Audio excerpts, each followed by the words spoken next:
I didn't know she was fat at the time. Her photos didn't make her look fat. But lo and behold, when I went and met her, she was fat as fuck. So, why am I telling you this? Because I got to tell you the story of what happened. I get to this place she wants me to meet her at, right? And I was very hesitant on doing this just because it was the beginning of quarantine and I didn't know how the shit spread. So I was like, making out with this girl may cause me to get the illness, but I didn't. So I go there, she convinces me to go, and then I was like, where are you at? She's like, oh, I'm in the Prius that's right in front of you.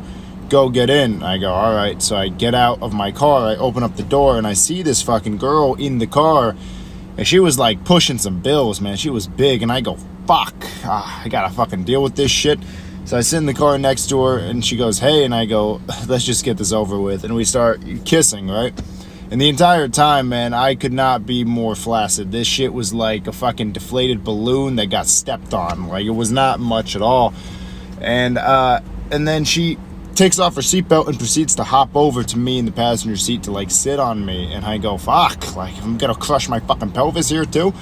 And then she starts, like, kissing on my neck. And I'm looking out the window, and I swear to God, I have an out-of-body experience. I see myself, like, staring at me with this behemoth of a woman and go, you fucking piece of shit. And I go, yeah, this is fucking true.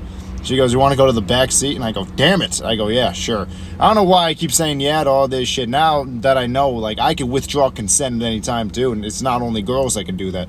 So we go to the back, and she goes, you want to finger me? And I go, you know what, yeah, I could use the practice. I mean, if I could find the shit with this fucking woman, I could find it with any other woman proceeding forward. So I go, yeah. So I have to, siphon through rolls on this woman until I find what I'm trying to get at. And I get in there, and I, start doing my thing. She enjoys it. And then she goes, do you want to go down on me? And I go, nah. She goes, what? I go, nah.